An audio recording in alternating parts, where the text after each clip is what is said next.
Bonjour tout le monde et bienvenue à ce premier podcast Snowbird 2.0, je devrais dire la Florida, le podcast, ou Snowbird 2.0, dans le but de former le Snowbird de demain. Mon nom est Martin Clavet-Bédard, je suis de la famille de Richard's Motel Family of Lodgings à Hollywood, en Floride, en affaires depuis 35 ans bientôt. Merci d'être présent et peu importe la plateforme sur laquelle vous nous entendez présentement, on est vraiment honoré d'être avec vous. Merci d'être présent. Et puis, une partie de l'auditoire, certainement, sera en Floride pendant la période d'hiver.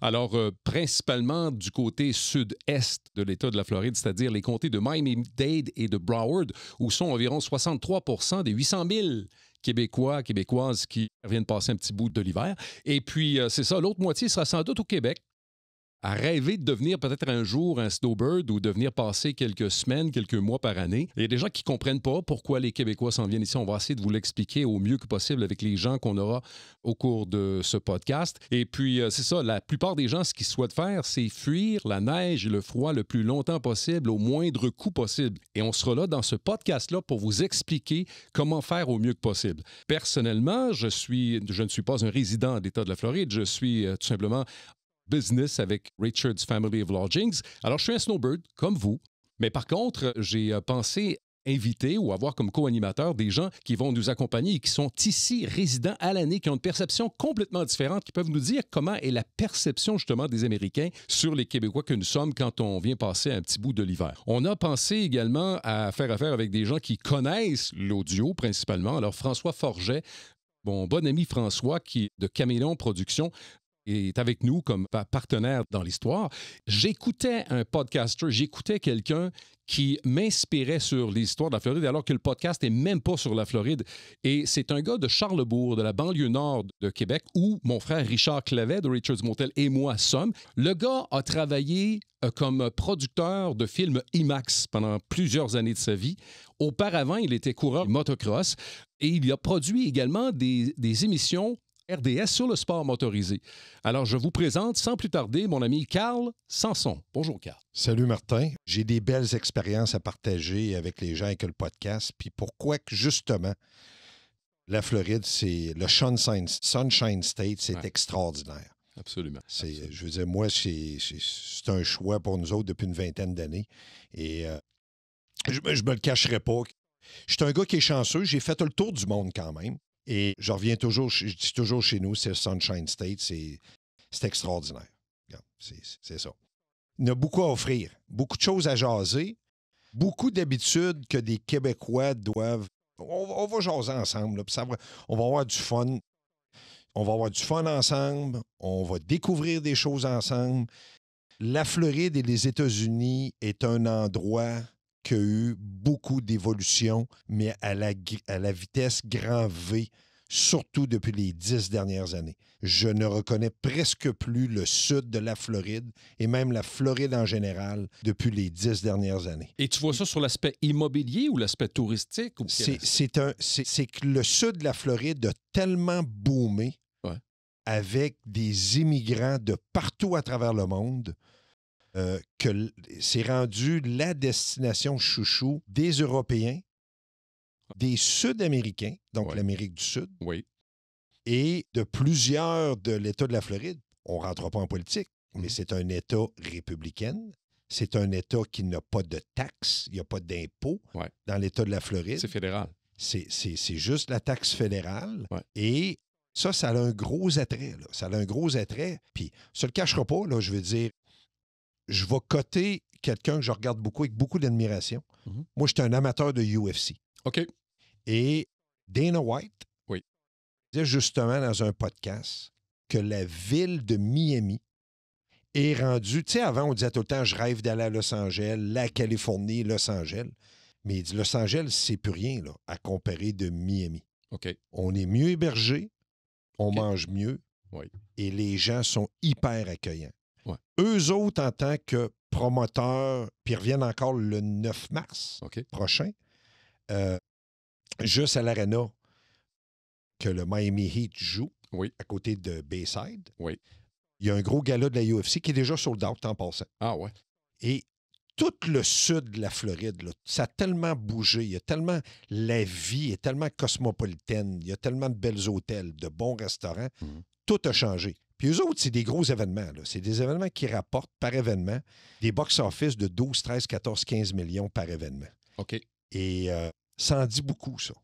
C'est pas nous autres dans le podcast qui va arriver avec cette information-là parce qu'on n'est pas des promoteurs Non. comme Dana White de la UFC. Exact. Mais quand tu as un gars de la UFC qui fait le tour du monde, c'est des gens qui vont en Abu Dhabi. Ils ont le choix. Ils ont le choix partout. Puis ça va dire que sa ville préférée aux États-Unis pour faire des galas, venir être là pendant une semaine, tout ça, c'est rendu Miami. Ça en dit beaucoup. Là. Parce qu'on va l'expliquer dans le podcast, Martin. Ah, absolument. South Beach, il pas si loin que ça, de l'âge de nos parents, ça n'existait pas, South Beach. Non. Fait qu'on va parler d'histoire, on va revenir là-dedans, on va placer des pions comme il faut avec les gens pour qu'on comprenne comme il faut. Pourquoi que la Floride est si extraordinaire? Il y a beaucoup de cachets. Il y a 21 millions d'habitants environ, de résidents. Oui. Il y a 123 millions de touristes. Ça, c'est épouvantable. Ça. Et sur le 123 millions de touristes, il y en a à peu près le quart qui viennent du Brésil ou de l'Amérique du Sud. L'Amérique du Sud. Alors, quand le Québécois, Snowbird, ça m'est arrivé à quelques reprises d'avoir des snowbirds qui me disaient « Bon, mais écoute, il faut qu'ils arrêtent les travaux sur la traque de chemin de fer ici, là, parce que les Québécois arrivent. » T'as peu, les Québécois, on n'est pas 1% du tourisme qu'il y a dans Floride. 800 000 Québécois sur 123 millions de touristes. Ben, c'est une très bonne information que tu dis là. Moi, tout le monde dit l'été, ça doit être tranquille en Floride. Bon, oui, mais l'hémisphère nord, l'hémisphère sud. Ouais. Je dis, les Sud-Américains viennent ici l'été. Ben, les Français. Les Français viennent ici aussi l'été, mais je veux dire, la plupart, là, Venezuela, le Brésil, l'Argentine, le Pérou, le Chili, l'Uruguay, ces gens-là viennent ici en Floride. Ils viennent l'été pour une période de combien de temps? Parce que le français, là, il vient très court, c'est 7 à 10 jours à peu près. Non, eux, ils viennent pour des vacances en 2 semaines et 1 mois. Là. OK. Puis vous allez sur la plage, puis c'est tout du monde de là, puis les restaurants sont occupés. C'est 365 jours par année. Je dirais qu'il y a une petite période un petit peu plus creuse. Là. Je dirais, mettons, à fin de l'automne, fin du printemps, entre les deux saisons. Là, c'est les petits slums. Les deux hémisphères. Puis en étant résident ou en étant ici, des fois, on est content un peu, là, comme un petit slump. Là. Hey, au Québec, dans les taux d'occupation, mettons Québec-Montréal, dans les hôtels, tu parles de 71 %. Mon frère est en affaires depuis 1990 au mois de mai et annuellement, c'est 97 % de taux d'occupation. Lui, c'est un peu particulier, là, c'est dans l'entrée de gamme, mais en général, c'est à peu près toujours dans le 93-94 % de taux d'occupation annuel. Fait que le tourisme, c'est incroyable ici. Mais les Québécois s'imaginent parfois, tu sais, premièrement, c'est sûr qu'il y a du Yale Management. C'est sûr que les prix de l'hôtellerie, ça dépend. 55 % du taux d'occupation de tous les hôtels de Miami, dans Miami-Dade, là, 55 % c'est uniquement des croisiéristes.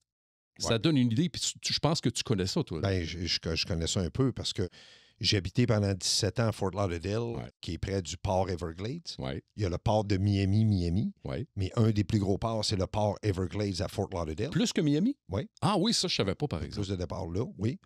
En tout cas, à ma connaissance. Oui. Et l'Icon of the Seas est là. Ils sont tout après à refaire le centre des congrès. Sur la 17, il y a déjà plus d'eau.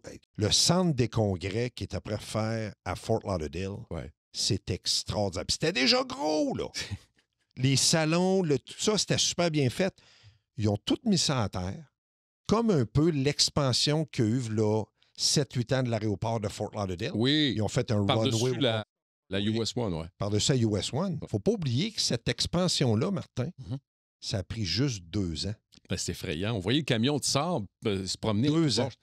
Puis ils ont construit par-dessus. On continuait de circuler sur la US One, puis ils se construisaient une piste d'avion au-dessus de notre tête. Ouais. Et là, ils sont après refaire le centre des congrès au complet. Il y a plusieurs hôtels alentours qui sont après boomés, justement à cause des croisières. Puis quand tu es résident de Fort Lauderdale, c'est que souvent tu parles aux gens ou de restaurants, tout ça. Par exemple, le Icon of the Seas, on parle entre 2200 et 2300 employés seulement. À part juste le staff, mais c'est un pour trois, je pense. Entre 4 et 5 000 personnes, des touristes qui vont sur le bateau, là, des croisiéristes. Mais tu as 2200, 2300 employés à temps plein. Ces gens-là, ça veut dire quoi? Il faut qu'ils soient hébergés aussi. Ils ont une maison. Ils ne travaillent pas 12 mois par année.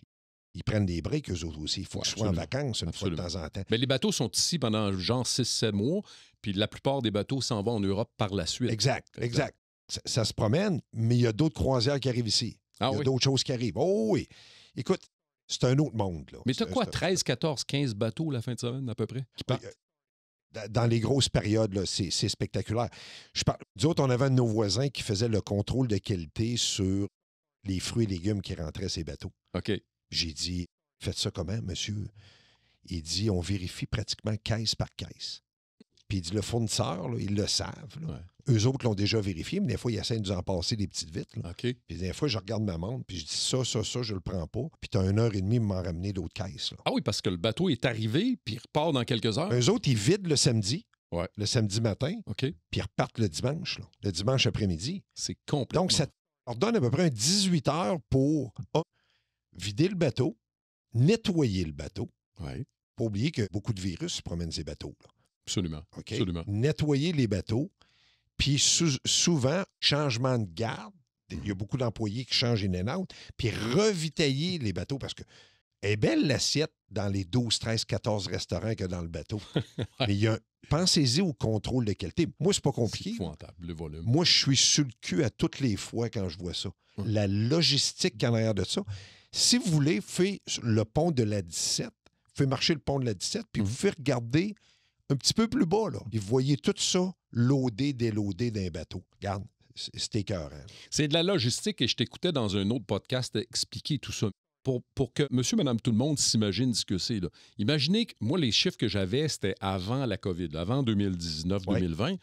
J'avais 13, 14, 15 bateaux à peu près qui partaient à la fin de semaine, donc qui arrivaient et qui repartaient. Et quelqu'un m'a déjà dit, peux-tu imaginer, mettons, 5000 personnes sur un bateau, incluant le personnel? Oui. Peux-tu imaginer combien d'avions ça prend pour remplir ça? Parce que c'est pas tout du monde de Fort Lauderdale qui partent, là, c'est pas tout du monde de la Floride. Non. Quelqu'un m'a dit qu'à Fort Lauderdale, il y aurait environ destiné... Parce qu'un avion, ça comporte quoi? 200 personnes? Pour que tu mettes 5000 personnes sur un bateau, mettons qu'ils viennent tous de l'extérieur, y penses-tu qu'il y a environ 43 000 vols d'avion pour remplir les bateaux? C'est de la folie pure. La logistique est de la folie pure. C'est la raison pourquoi l'aéroport de Fort Lauderdale a eu besoin d'une expansion majeure. Ouais. Et surtout d'avoir des gens, le maire de ville, le maire du county. En ce moment, c'est Ron DeSantis qui est un leader extraordinaire de l'État de la Floride. On le ressent nous autres. Là. Je veux dire, c'est le meilleur.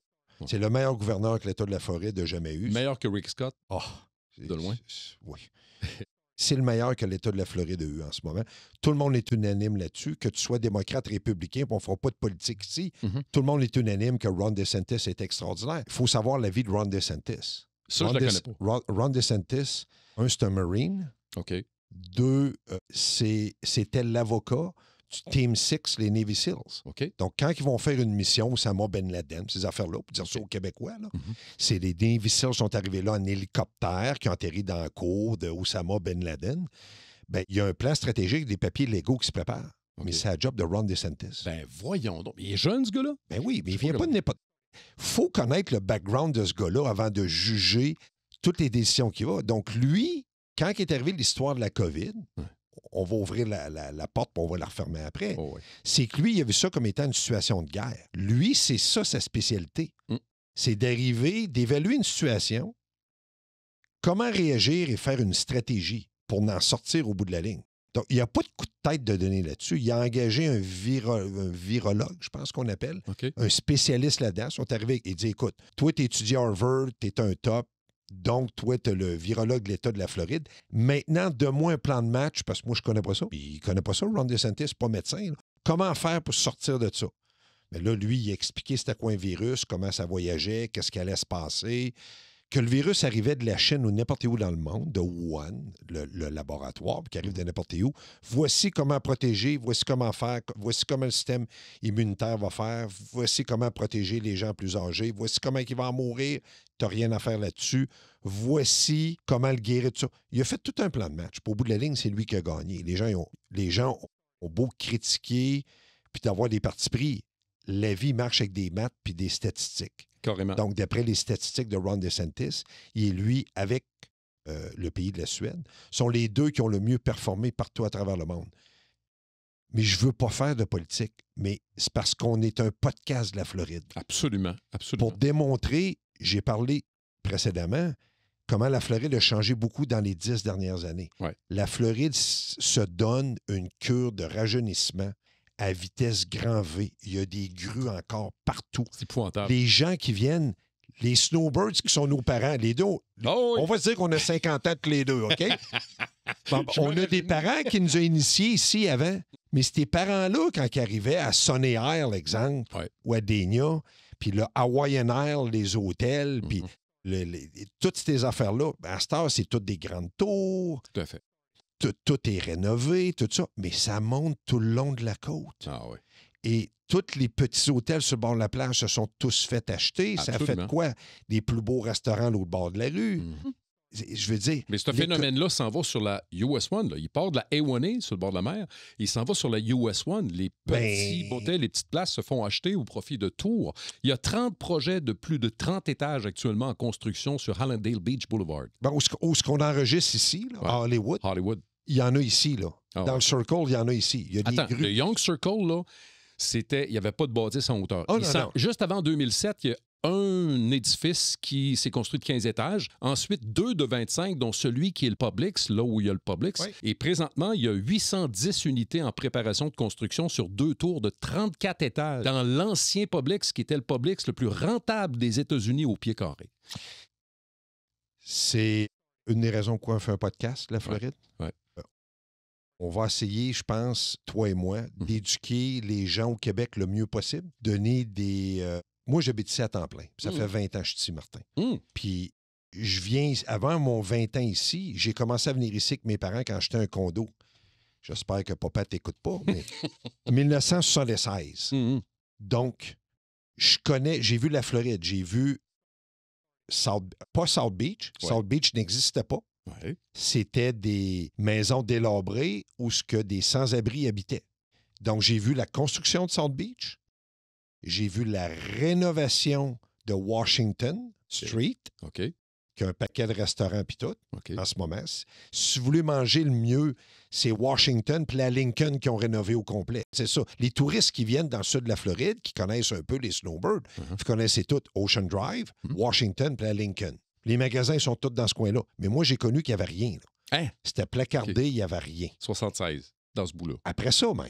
Non, ça s'est rénové à la fin des années 80. Oh, OK. Oh oui, n'oubliez pas, dans le temps, c'était la cocaïne, Miami, beaucoup de meurtres. C'était très rough, là. Il y a eu des changements de mer, ils ont payé les cartels, la loi est venue plus solide. Puis là, ça s'est mis à se rénover. Puis là, les promoteurs immobiliers, vous vous rappelez la maison de Versace, qui est encore là aujourd'hui, mais il s'est fait tuer dans sa propre maison, sur Ocean Drive. On a vu le film. C'est... La Floride évolue à vitesse grand V. C'est épouvantable. Si vous n'êtes pas venu ici en Floride, Martin, mettons, vous 5 ans, vous 10 ans, là, revenez, là, puis vous allez voir, là, vous n'aurez pas assez d'yeux pour tout voir. Puis les grues, puis c'est incroyable. Écoute, j'ai du respect pour des entrepreneurs en construction dans la région de Québec qui ont fait 4000 portes. Et ici, il y a un gars à Hallandale qui est rendu à 60 000 portes de faites par lui. Ça n'a pas... George Pérez ou quelque chose comme ça, mais 60 000 Jorge Pérez.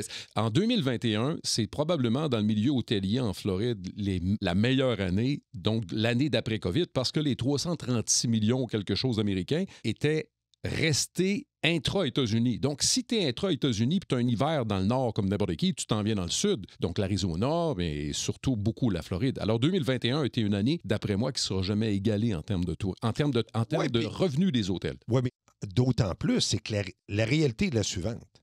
C'est qu'il y avait beaucoup d'États démocrates aux États-Unis qui avaient des restrictions pratiquement comme au Québec. Oui.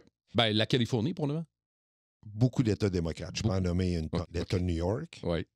Toute la Nouvelle-Angleterre au complet. Toute la Nouvelle-Angleterre au complet. La Californie, l'Oregon, l'État de Washington. Il y en a plusieurs, OK? Les États démocrates. Qu'est-ce qui était drôle dans ce temps-là?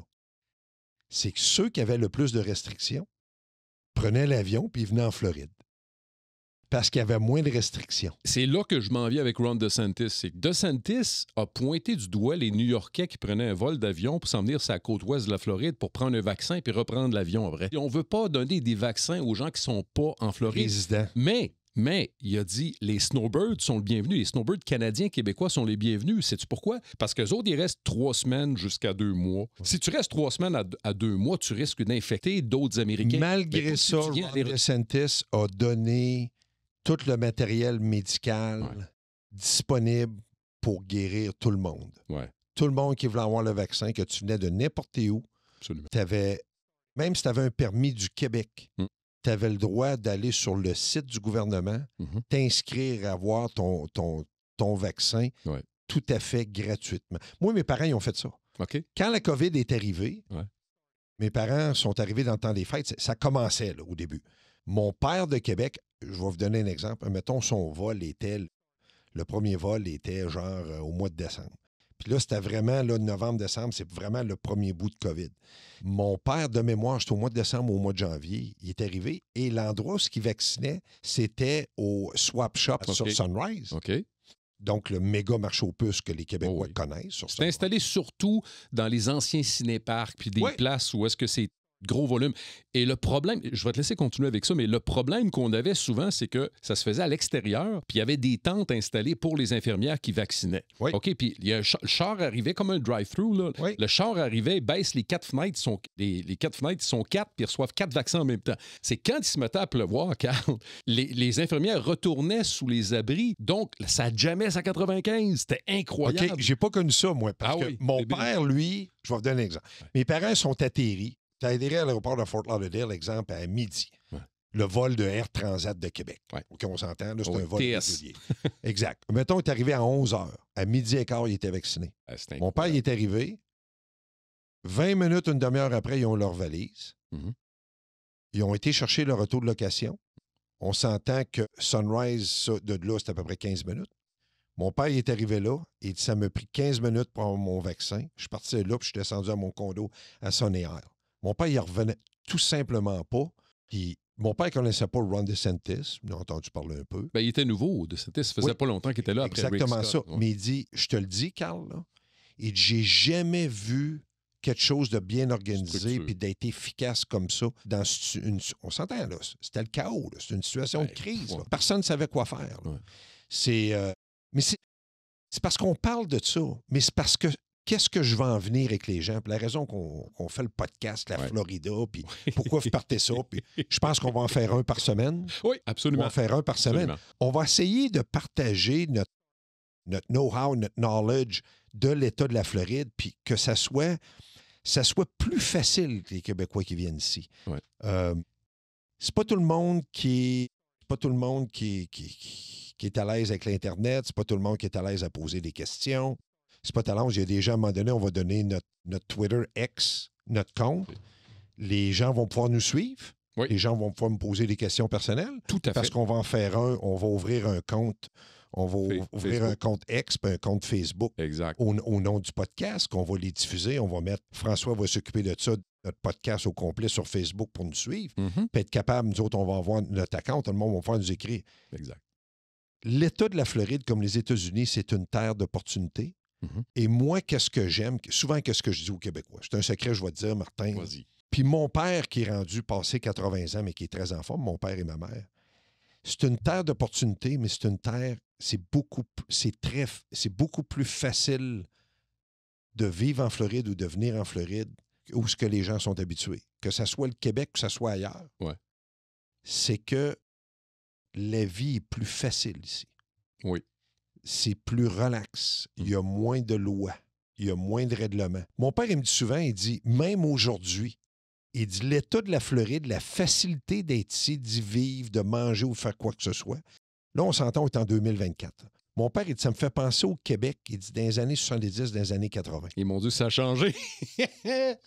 Mon père, c'est ça qu'il me dit. D'avoir un permis de conduire, de renouveler ses plaques, d'acheter un véhicule, de payer ses taxes, de faire ses rapports d'impôts, de faire n'importe quoi. Et je me croirais au Québec dans les années 80.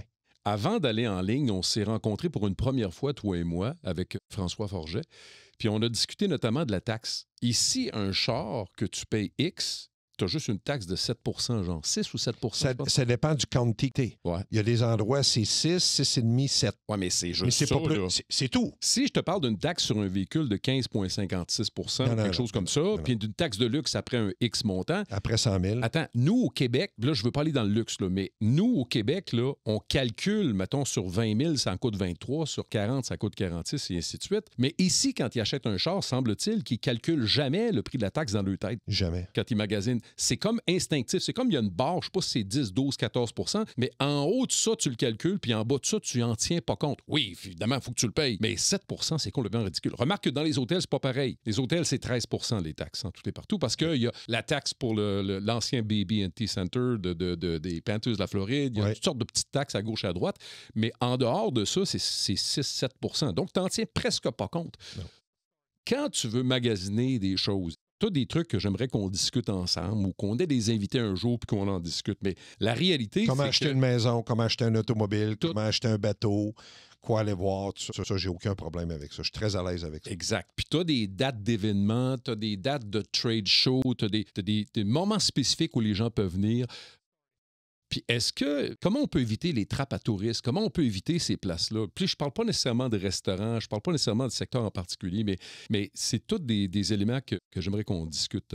Puis plein d'autres choses. Il y a des gens qui ont réussi en affaires ici, qui sont des Québécois. Je pense à un gars... Plusieurs. Charles Bourque, avec Can-Am Golf, a un succès extraordinaire. Et il y a beaucoup de succès méconnus de la part des Québécois. Puis je pense que c'est un sujet qu'on va pouvoir discuter. Mais il y a beaucoup de Québécois, Martin, ici en Floride, puis il y a beaucoup de gens qui ont eu beaucoup de succès ici en Floride. Ça, je veux dire, c'est indéniable.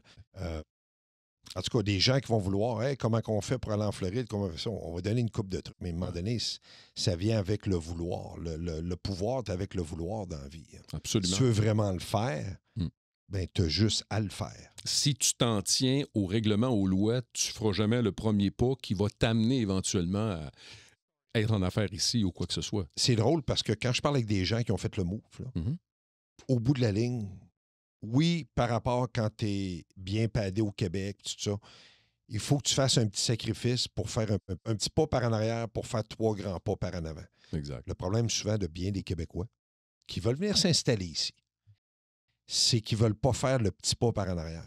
Ouais. C'est qu'ils voudraient garder le padding qu'ils ont en ce moment, puis d'avoir un double et un triple bonus parce qu'ils s'en viennent aux États-Unis. La vie, malheureusement, elle ne fonctionne pas comme ça. Non. Il faut que tu prennes un petit risque, il faut que un risque calculé, que tu sois seul ou avec ta femme ou avec des enfants. Entre podcasters en ce moment, là, je dois connaître au moins 6 familles qui sont déménagées depuis les 2 dernières années. Juste dans les 2 dernières années? 2 dernières années, des familles avec soit le mari ou la femme qui avaient des gros emplois ou soit des grosses business qui ont vendu, ou il y en a qui ont gardé même leur business au Québec, qui se promènent encore et qui ont fait de quoi ici. Mais des gens qui ont de l'argent hyper bien installés au Québec. OK. Puis ils ont décidé de faire un petit pas par en arrière pour faire le grand pas par en avant. Il n'y a aucun de ces 6 familles-là qui le regrettent. Puis il y en a qui avaient des doutes, là. Ah ouais. Je ne te cacherai pas, là. Quand tu as des enfants de 4 ans, 6 ans, 8 ans, 10 ans, 12 ans, 14 ans, l'école, les amis, tout ça, moi, je leur ai tous dit, ça va leur prendre entre 3 et 6 mois. S'adapter à l'école, les amis, tout ça. Il n'y en a pas un qui le regrette aujourd'hui. Non. Ben, en fait, les enfants plus jeunes, ils sont plus qu'ils vont s'adapter.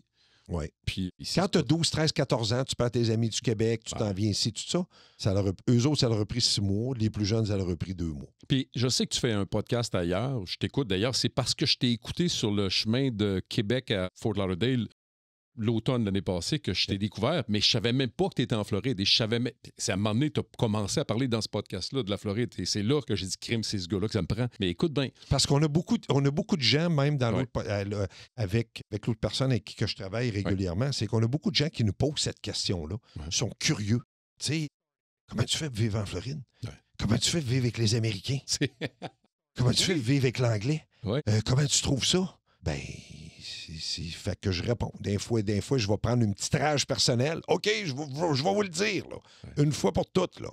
Mais le vouloir et le pouvoir. Le pouvoir et le vouloir. Il n'y a rien qui arrive comme dire bonjour, là. Il faut faire des sacrifices dans la vie. Mais il y a un gars avec qui t'es dans le podcast ailleurs que je pense que s'est installé sur la côte ouest il n'y a pas 30 ans.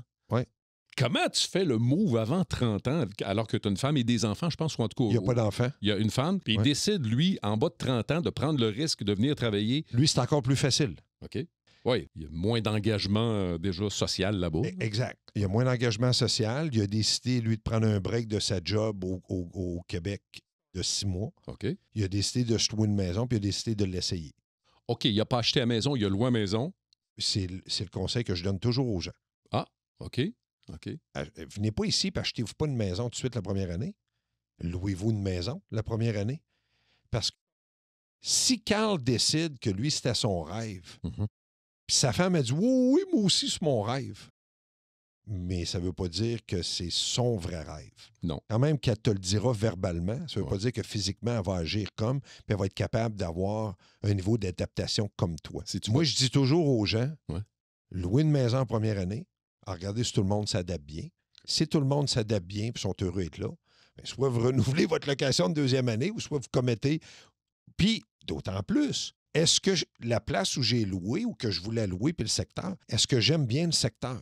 Tu ne veux pas être commis tout de suite et avoir acheté une maison, un condo ou n'importe quoi, sans nécessairement savoir. Quand je dis le secteur, oui, je vais en vacances pendant 3, 4, 5 ans, je connais le coin. Non, tu ne connais pas ton voisin à gauche, tu ne connais pas ton voisin à droite, tu ne connais pas ton voisin en face. C'est pas trop le coin que là, puis tu venais ici en vacances 2, 3 semaines, 1 mois par année, quand même, il fera 10 ans que tu feras ça. Tu ne connais pas les gens alentour de toi. Les écoles alentour, les enfants qui vont aux écoles, le sport qu'il y a, tu ne le sais pas, le county que tu es tout ça.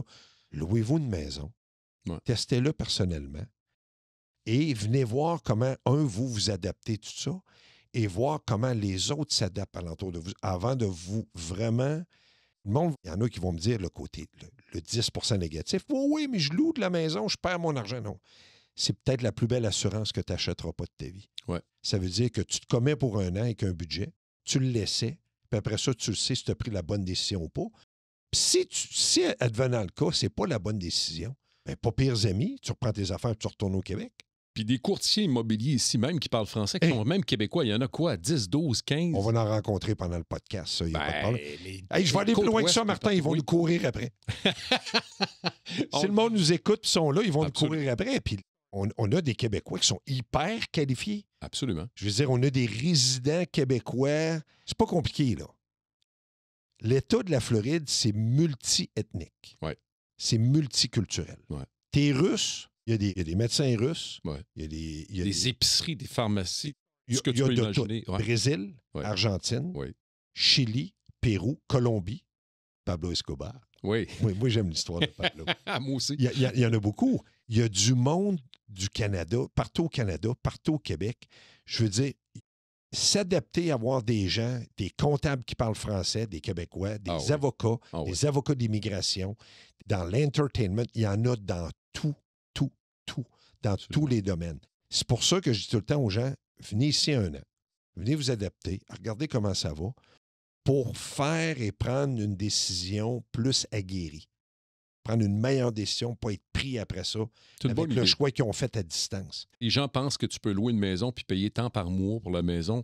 Il faut quand même que tu upfront le premier, le 12e paiement, ainsi qu'un paiement de sécurité. Ça, ça coûte 2-3 000 par mois. C'est 3 paiements qu'il faut que tu upfront. Si on s'en vient dans le coin du sud-est, Palm Beach en descendant, c'est entre 5 et 7 000 par mois multiplié par... Fois 3, upfront. Et ça, c'est pour que le propriétaire, s'il arrive quelque chose, il puisse refaire les armoires, la peinture, whatever, puis après ça, diamétralement... C'est un dépôt de sécurité. C'est le premier et le dernier mois, plus un dépôt de sécurité. Security deposit. C'est tout. Ici, c'est un standard. C'est un standard, c'est différent du Québec, mais ça fait partie de ta planification. Si ça coûte 15 000 ou 20 000 pour venir ici, pour l'essayer pendant un an, il ne faut pas oublier, tu as le premier et le dernier paiement, il est fait, de ton 12 mois. Exactement. Bon, mais moi, je trouve que c'est correct. Écoute, en 1990, lorsque mon frère a acquis la première tranche de ses motels et ainsi de suite, je traversais l'autre bord, Señor Café, qui est un restaurant adjacent à un supermarché.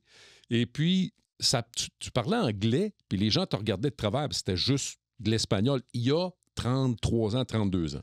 Ce phénomène-là de l'espagnol par rapport à l'anglais, Je peux te dire qu'on le vit maintenant russe par rapport à l'espagnol ou par rapport à l'anglais. C'est-à-dire que dans le coin de Hollywood où est-ce qu'on est, il y a tellement de 360 degrés. Si tu retournes, tu regardes les restaurants, les épiceries fines, spécialisées. 360 degrés, tu as des Russes qui sont là et ils sont super accueillants, super sympathiques. Mais si tu parles anglais, tu te fais regarder en voulant dire, mais mon Dieu, comment ça tu parles pas russe? Здравствуйте, как дела? Ouais, ben, c'est la même chose pour moi. Je veux dire, les gens qui vont me voir pendant le podcast, je suis un gars un teint très foncé. Puis quand je dis no habla espagnol, ils ne comprennent pas. Tu sais, c'est surtout quand je descends Miami, là, quand je dis no habla espagnol, ils ne me croient pas. Là. Ouais. Mais sais-tu quoi? C'est cute. Ouais. C'est le fun. Je dis no habla espagnol, mais on commençait à bargouiner en anglais. Ouais. Puis à partir de là, tu gouines avec. Puis les gens sont sympathiques. Puis les gens ils ont un sourire dans le visage. C'est ça qui est le fun de l'État de la Floride. Les gens vivent comme pas de stress. Tu sais, par rapport à ce que je viens originalement du Québec, tu rencontres quelqu'un dans la rue, puis les gens vont dire « Bonjour, comment ça va? » Tu ne l'as jamais vu de ta vie. Ils vont te regarder dans les yeux, puis « Bon matin, bonjour, tout ça. » Moi, là, c'est quelque chose de basic dans la vie, là. Mais mon Dieu que c'est agréable. Absolument. Tu vas arriver dans un ascenseur. Tu connais pas personne. Hey, how are you? Ouais. Bon matin. Quand on dit « How are you doing », les gens vont penser que ça veut dire comment ça va. Mais la réalité, souvent, quand ils disent ça, c'est juste pour te dire bonjour. Oui. En réalité, c'est s'introduire. Oui. Tu n'as pas besoin de répondre. Tu réponds hello. Puis même si c'est multiethnique, parce que ça vient vraiment des Américains, ben les gens des autres ethnies ont compris ça. Oui. Puis ils doivent le faire. Ils doivent s'adapter à ça. En tout cas, moi, c'est quelque chose de base, mais quelque chose qui me plaît beaucoup. C'est quelque chose que les Québécois, ça doit vous plaire. Vous devez rentrer dans cette game-là. Là. Tout à fait. Mais c'est pas difficile, ça, parce que tu t'embarques mais dans le bateau. Il y a beaucoup de Québécois qui ont l'habitude de regarder à terre, puis ils veulent pas te regarder dans les yeux. Puis c'est quoi qu'il me veut, lui? Il me veut quoi, lui, parler? Mais il veut dire bonjour, comment ça va? Point. Il a de bonne humeur, le soleil se lève. Point de ligne. Il s'appelle Sunshine State. Exact. Mais il te regarde dans les yeux, bonjour, comment ça va? Ouais. Je trouve ça beaucoup plus agréable que quelqu'un qui regarde à terre. Mon frère est avec une personne de l'Amérique du Sud. Sa conjointe, il a eu 4 enfants avec. Il y a 5 enfants tout et partout. Il a eu 4 enfants avec. Puis évidemment, la langue maternelle, c'est l'espagnol. La deuxième langue, évidemment, à l'école, c'est l'anglais. Puis 4 des 5 filles baragouinent un peu le français. Mais Et ma mère, à moi, a décidé d'apprendre l'espagnol. Elle ne parle pas un mot anglais. Elle a décidé d'apprendre l'espagnol. Donc, elle parle un peu espagnol avec la conjointe de mon frère. Mais ma mère est capable d'aller dans n'importe quel centre d'achat, n'importe où. Elle se promène avec simplement son espagnol, pas un mot anglais. Et jamais que c'est arrivé qu'elle ne se fait pas répondre puis que le monde n'est pas de bonne humeur. Exact. Tu parles espagnol, tu n'as pas besoin de parler anglais. Donc, si les gens pensent à Montréal, au centre-ville, que quand tu te fais répondre en anglais, c'est ici, c'est bien plus fréquent de te faire répondre en espagnol que... En espagnol, en portugais. Ouais. Ici, c'est pas compliqué. Là, les 3 langues, c'est anglais, espagnol, portugais. Okay. 1, 2, 3. Okay. Les plus parlés. Portugais, OK. Oh oui, le Brésil. Oui. Bien, forcément, si le quart des touristes sont brésiliens c'est portugais, surtout dans le sud-est, là, dans le coin de South Beach, dans le coin de Sunny Isle. Ouais. Aller jusqu'à Hollywood, il y a beaucoup, beaucoup de Portugais qui sont ici. Là, des gens qui viennent du Brésil, c'est des gens très accueillants, by the way. Le marché asiatique, est-ce qu'il commence à être fort ici? Non, pas vraiment. Ça? Non, je vois mais sais-tu quoi? On m'a expliqué qu'il y a de plus en plus de tours à condos qui se construisent ici. Je ne sais pas si c'est vrai, là, mais on dit que les tours à condos se construisent et sont déjà vendus à des intérêts asiatiques qui, pour investir dans le projet de développement de condos, reçoivent 10 ans comme green card ou un permis pour eux et la génération en dessous. Oui. Bien, c'est des programmes investisseurs comme il y a au Canada. Okay. Il y a ça au Canada, il y a ça au Québec, il y a ça dans tous les pays. Okay. Show me the money. Money talks. Ça a toujours été ça aussi. Okay. C'est facile d'avoir des cartes si tu as 1 million et plus. Ça, c'est sûr et certain. Tu embarques dans des projets, puis ils vont te donner tes visas au début, puis ton visa va se transformer éventuellement en green card. Exact. Ça, il n'y a pas de problème. On va éventuellement inviter des avocats d'immigration. Okay. Qui sont spécialisés là-dedans. Mm-hmm. Ils vont donner le meilleur guide là-dedans pour expliquer un petit peu des gens comment y aller. C'est sûr que ça va venir d'un avocat d'immigration. Donc, lui, ça va être les règles by the book, book. Moi, je sais qu'à 75 % des gens, ils n'ont pas été by the book qui sont emmenés ici. Non. Puis ça a bien viré. Oui. Il y en a que ça a mal viré. Ah oui? Oh, il y en a que ça La plupart, ça a bien viré. Le temps... Oui, il y a quand même des surprises des gens, j'ai vu, mais quand j'ai vu leur comportement et qu'est-ce qu'ils ont fait après, j'ai compris. OK. Mais il y en a que ça a mal viré aussi. OK. Moi, je dis tout le temps, les gens qui s'en viennent ici, vous n'avez pas leur papier de suite, tenez-vous tranquille. Venez-vous tranquille. À tout égard. Sortez pas d'un bar, les bras dans les airs, prendre la boisson, envoyer promener le monde. C'est pas ça, là. Je veux dire, ici, il y a de la police. Là. Il y a plus de police qu'au Québec. Puis ici, sont plus permissifs, mais s'ils voient que tu prends trop de place, ils vont te mettre à ta place. Puis... Les gens ne savent pas à quel point les douaniers terrestres ou aériens, les douaniers c'est quasiment des juges. C'est un pape. C'est un pape. Un douanier. Comparativement à un agent d'immigration quelque part dans un bureau au centre de la Floride ou au centre des États-Unis, que lui n'est pas nécessairement un gros pouvoir. Non, mais c'est différent. Mais comment t'expliques ça? C'est vraiment des juges, là. Ils ont le droit de n'importe quoi, tu ne peux pas contester. Quand vous prenez l'avion, que ce soit par voie aérienne ou voie terrestre, il faut jamais oublier que le douanier en avant de lui, même si un superviseur ou un boss, le superviseur, le boss n'a pas plus de pouvoir que lui.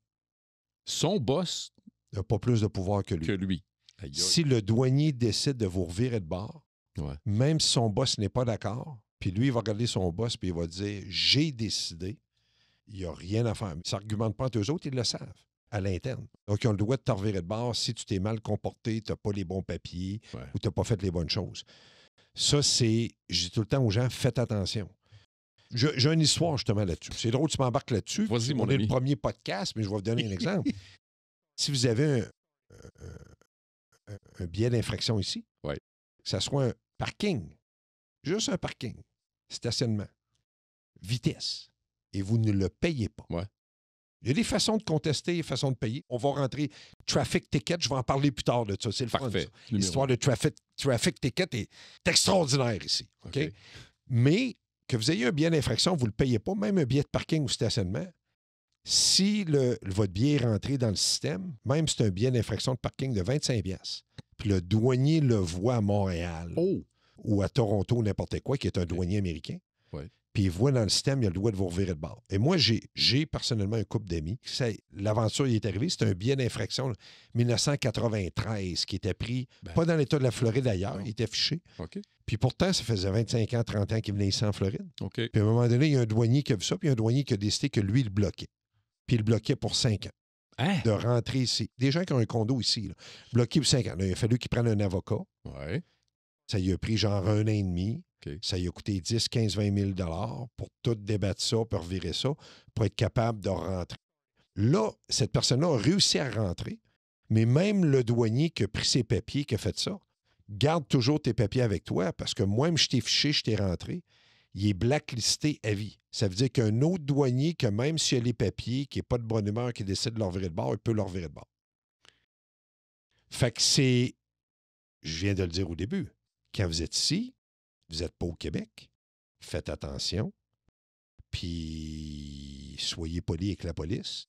Les policiers ici sont très polis, sont très gentils. Ils vont travailler avec vous. Si vous agissez de la bonne façon, il n'y a aucun problème avec eux. Écoute, moi, la seule mésaventure que j'ai eue avec les douaniers américains, et c'est vrai que ça te suit après, c'est des Robax à 7. Hein? Robax à 7, des pilules pour quand tu as mal dans le bas de dos. C'est pas légal ici.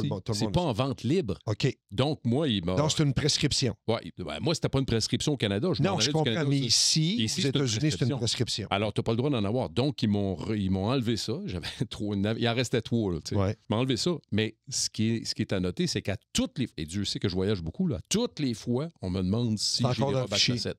C'est fiché. T'es fiché. C'est-tu niaiseux, des Robax à 7? C'est parce qu'il veut tester ta mémoire. Le douanier qui arrive en avant, « Hey, prends-tu encore des Robax à 7? » Non, j'en prends plus. J'ai plus mal au dos. Je me suis fait opérer dans le dos. Ah oui?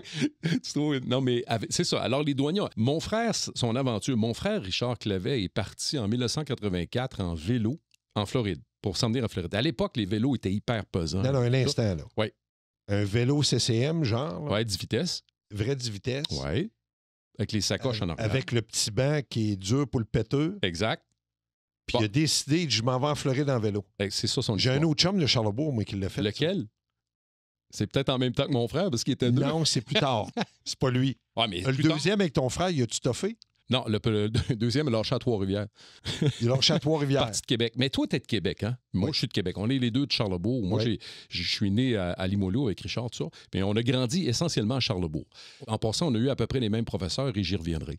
Tu as mentionné que mon frère a parti l'idée de base avant la Floride en vélo. C'était vraiment un trip, là. Ils ont décidé de... Il n'y avait aucune idée de c'était quoi les distances. Ils disent on va partir de Lac-Beauport, Notre-Dame de Laurentides, puis on va aller faire un tour en vélo à l'île d'Orléans. À l'île d'Orléans. Okay. Aller-retour. Alors, eux autres, ils pensaient que ça allait On a prendre... mangé une crème glacée à l'île d'Orléans. Il pensait que ça allait prendre... À l'époque, on était en 83, 82 dans ce bout-là. À l'époque, lui, il pensait que ça allait prendre la fin de semaine faire ça. Ils reviennent en début d'après-midi. Ils disent on fait quoi puis on va où? Ben écoute, Richard, il dit la distance à Notre-Dame-des-Laurentides, Québec, là, et l'île d'Orléans, aller-retour, mettons qu'on peut quasiment se rendre à Jackman dans un aller simple, là, pas aller dire qu'on est allé aux États-Unis. Ouais. Alors, ils ont fait Jackman, puis trip suivant, 2-3 fins de semaine après, on va-tu à Old Orchard? Crime. Parce que la distance de Québec à Jackman, ouais, mais fois aller-retour... T'as un peu, Martin, si tu me comptes là. Ton frère, il avait des bonnes jambes. Là. Il y avait des bonnes jambes à l'époque, ouais. Parce que je peux te compter qu'il allait à n'importe quel Québécois qui passe par Saint-Georges-de-Beauce qui descend, je t'annonce qu'il y a de la côte là. Et absolument, absolument. Juste de Québec, descendre dans Beauce, ouais. aller jusqu'à Jackman, ouais. yoï. Mais t'as peu. Donc, aller à Jackman, si tu fais un aller-retour, si tu calcules le nombre de milles, bon, on va aller à Old Orchard la prochaine fois. Fait qu'ils sont allés à Old Orchard. À Saco. Ils voulaient aller voir les roues sur le bord. Puis peut-être. Manger ça, de la pomme de tir, de carnaval. La pizza, tu sais, la pizza. Oh, ah, non, qui te colle dans les dents. Là. Non. Et après ça, donc... Je voulais tester la version américaine. Donc, le trajet pour aller à Old Orchard, si tu regardes l'aller-retour, ben, crime, pourquoi pas aller en Floride? Ah, c'était un malade. Il est allé en Floride. Ton frère, c'était un malade. Mais là, il est tombé en amour avec la Floride, mais c'est pas arrêté là. L'année suivante, il est parti avec un de ses chums. Il a décidé d'aller au Mexique à partir de Québec, en vélo. Aller simple. Puis il est revenu, évidemment, défait le vélo, puis il est revenu en autobus. Et comment il s'appelle, ton frère? Richard Clevet.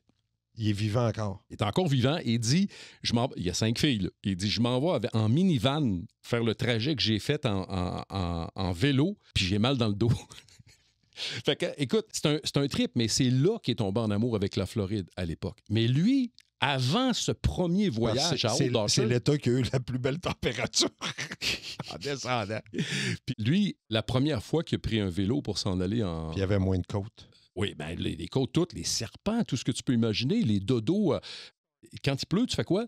Fait que là, il arrête sur le bord, il demande à un fermier, est-ce que je peux au moins installer ma tente ou quelque chose couché dans votre grange à l'arrière? Puis là, non seulement va coucher dans la grange, mais viens-t'en chez nous, viens manger. Ça, c'est sûr, tu as des aventures extraordinaires. J'ai des chums qui ont fait ça. Mais il y a des mésaventures extraordinaires avec les douaniers aussi quand t'arrives ça. Parce que si toi, tu parles pas anglais, puis le douanier, il te regarde, puis tu poses des questions, puis tu réponds yes à tout, puis il te demande c'est any drug, any... Yes. Fait que finalement, le douanier américain, il passe à un douanier qui parle français un peu, qui est capable. Puis il dit, c'est vous le gars en vélo qui prend de la drogue? Non, j'ai jamais pris de drogue de ma vie. Mais finalement, il a appris. Puis c'est là qu'il a appris son espagnol dans le voyage au Mexique.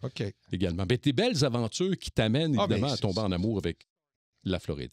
Hey, dis-moi, une chose. Moi, je t'écoute souvent dans les podcasts et je sais que tu es je sais même pas si tu as une formation là-dedans, mais tu es vraiment un passionné de la météo.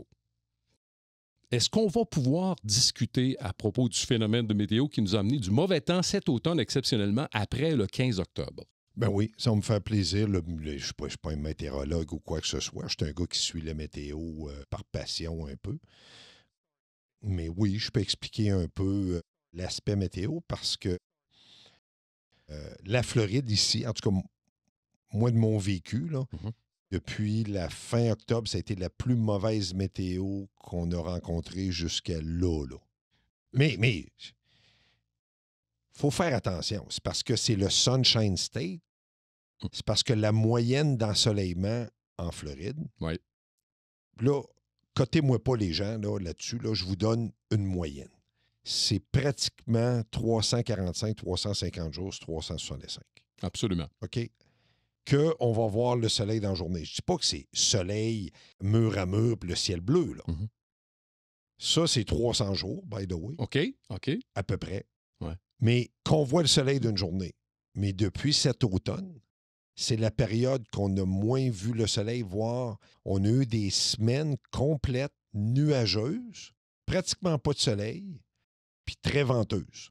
Mais avec de la pluie parsemée, c'est-à-dire qu'il n'y avait pas de la pluie du matin jusqu'au soir. Non, tout le non, temps. c'est ça. Moi, j'ai des gens qui Mais sont c'est venus- quand même, Ouais. excuse Martin, mais c'est quand même une période que les météorologues locaux disent qu'on a eu, comme là, il n'y a pas longtemps, au mois de janvier, Ouais.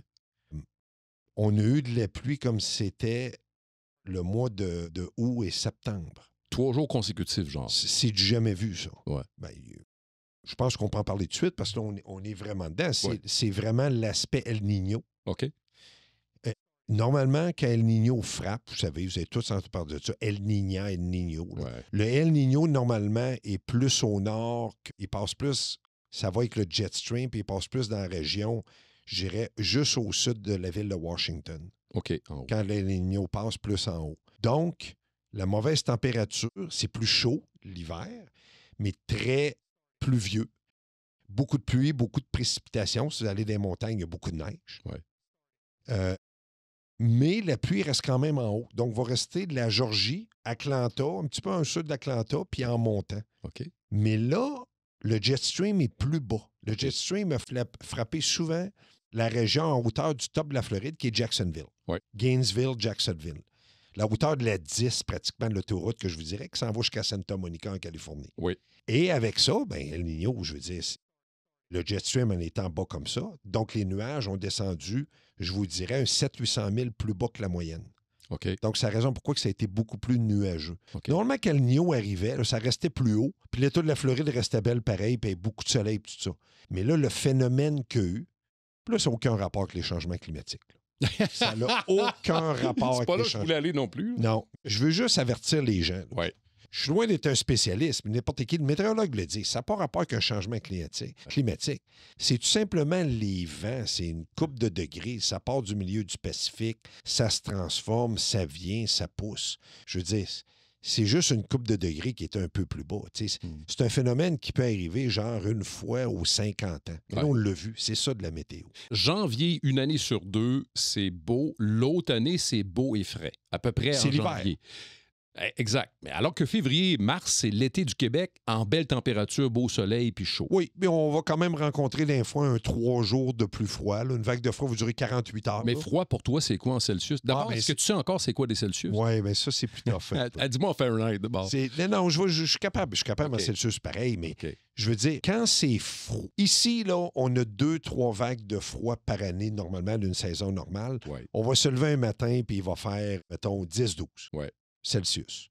Mais quand même, le vent vient du nord-ouest. Moi, je OK. dis, là, ils ont laissé la porte du frigidaire ouverte OK. ou du congélateur ouvert. OK. Puis là, ça pousse. Mais là, ça pousse jusqu'où? L'État de la Floride, pour faire un chiffron, c'est à 400 000. Hey, c'est Moi, long. je dis souvent aux gens du Québec, mettons, tu habites Montréal ou Québec, prends 400 000, qui est 600 km, Mhm.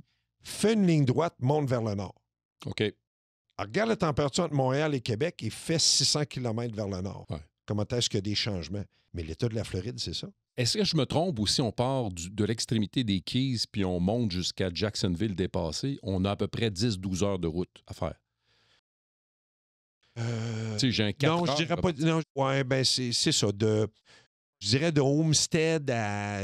Non, de Miami à Key West, à peu près 3 heures. Oui, à peu près. Parce que ne faut pas aller vite quand vous tombez dans les Keys. Non. Il y a Ça des rencontre. petits villages, ça Exact. rencontre, puis il y a beaucoup de police, Oui. puis ils ne veulent pas vous dépasser les limites de vitesse, fais Ouais. attention, pour ne pas avoir des collisions frontales. Ah, OK. Ça, c'est la raison. Puis il y a OK. beaucoup de motos aussi, Oui, ou choses, fais attention. Beaucoup de sorties de restaurants, d'hôtels, OK. c'est la route principale, fait qu'il y a beaucoup de ça. Quand vous tombez sur la 95, à partir de là, ça roule. Là, c'est 80. Et ça roule en... Là, ça roule tabarnak. 130, 140, 150 km/h jusqu'à 160, il n'y a pas de problème. Mhm. Ça va bien.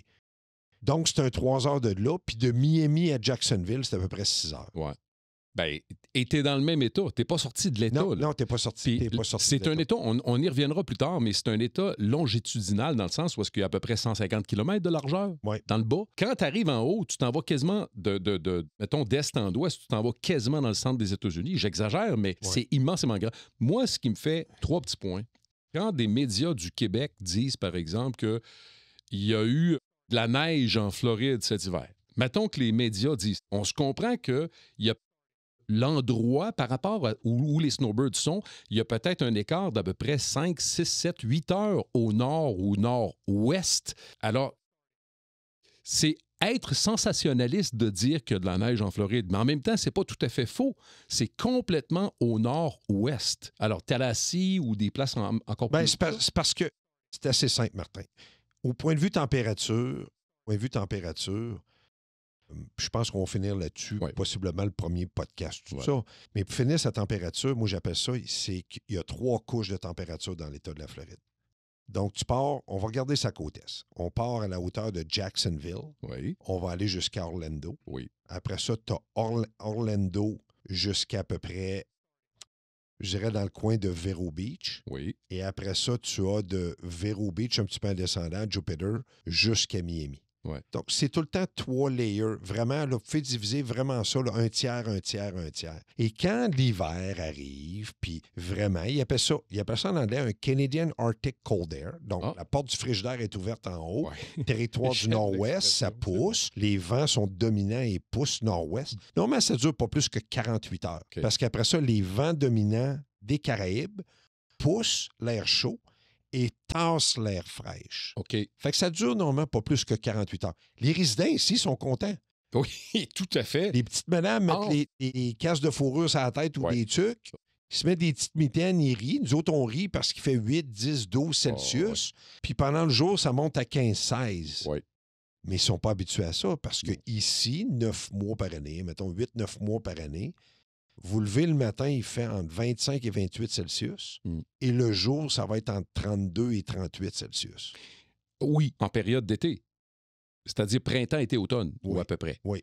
Les Québécois imaginent mal pourquoi les Américains et les Floridiens ne se baignent pas dans l'océan l'hiver, puis ils nous regardent à 75 Fahrenheit aller se baigner là. Je me baigne pour moi. Non, mais attends, ils nous regardent en voulant dire qu'ils sont fous. Oui. Alors que... Mais je pense la même chose. Mais l'été, est-ce que je me trompe, 90 degrés parfois l'eau de l'océan? Bien, souvent, 90, 12, 15. Ça, avant de te rendre là, il faut que tu mettes les pieds dans le sable puis que tu te brûles avant d'aller dans... C'est pour ça que vous avez des sandales, puis vous marchez sur la plage avec des sandales. Tu peux pas enlever tes sandales 6 mois par année puis aller sur le bord, vous allez vous brûler les pieds. Donc, le Floridien n'est jamais allé à Old Orchard ou au Gunquit ou des places de même. Jamais. S'il va là puis il s'en va dans l'eau, il va capoter. Ils comprennent rien. C'est dans le même pays. J'ai beaucoup d'amis ici qui ont des chalets. Commencez, les Floridiens ont des chalets, eux autres aussi, comme au Québec. Oui. Eux autres, au Québec, les gens vont en pêche, vont en chasse, tout ça. Ici, il y a 2 choses. Ceux qui aiment bien la chaleur, ils ont des chalets dans les Keys, parce que dans les Keys, c'est plus venteux l'été. Ah, OK. Donc, la chaleur, il fait chaud. Humide, mais une brise. Oui, mais ça, l'humidité, on n'en parle pas. Je veux dire, l'État de la Floride, c'est humide. Ah oui. On est entre le golfe du Mexique et l'océan Atlantique, puis on est à peu près 150-160 000 de large. Donc, 230-240 km de large. Ouais. Donc, c'est une pointe dans l'eau. Quelqu'un qui me dit « Ouais, mais en Floride, c'est humide. » Bon, je regarde ta géographie. Là. Ouais. C'est un doigt qui est dans l'eau. Creuse 3 pieds de profond, tu vas savoir c'est quoi. Tu vas voir qu'il y a de l'eau. Fait qu'à partir de là, c'est... Et l'autre partie des gens, les résidents, ont des chalets dans les Carolines. Oh, OK. Dans les Carolines, dans le coin de Asheville, c'est les Adirondacks. Oui. Qui passent près d'Old Orchard. Les montagnes. Hein? Les montagnes, tout ça, les Adirondacks qui descendent. Et dont la fameuse Appalachian Trails, que plusieurs connaissent qui font du hiking. Okay. Bien, les gens vont là parce qu'il fait plus frais. Pendant l'été, la nuit, ça peut descendre à 15 Celsius. Okay. Pendant le jour, ça va monter à 25, 26, 27, 28. Rarement le 30. Donc il y a des gens qui vont là pour avoir de l'air plus fraîche, donner un break de l'été puis tout. C'est plein d'amis. Il y a tellement de sujets que j'aimerais discuter que je vais discuter avec toi dans le futur. Mais effectivement, même Savannah puis la Géorgie, parfois, c'est même des fois plus chaud que la Floride. Je me trompe? Non. On parlera de tout ça. Oui, Carl Sanson, merci infiniment. Quel premier épisode pour la Florida, le podcast. Alors, c'est tout. Et on va se reparler la semaine prochaine. Théoriquement, on fait un podcast hebdomadaire pendant la période entre la mi-octobre et la mi-avril. Pour la suite, en ce qui concerne la période d'été, parce que l'été, là, nous autres, on appelle ça l'été juillet, août. Là. Mais eux autres, l'été, ils appellent ça avril, mai, juin, juillet, août, septembre, octobre, novembre, décembre jusqu'au 20 décembre. C'est à peu peu près ça l'été quand les Floridiens parlent de l'été. On en reparlera avec plaisir. Alors, merci à François Forget, Caméléon Productions. Merci à HQ, le studio ici à Hollywood, près du Young Circle, tout près de la plage de Hollywood. Et nous sommes de retour avec un prochain épisode la prochaine fois. Merci infiniment. Au plaisir.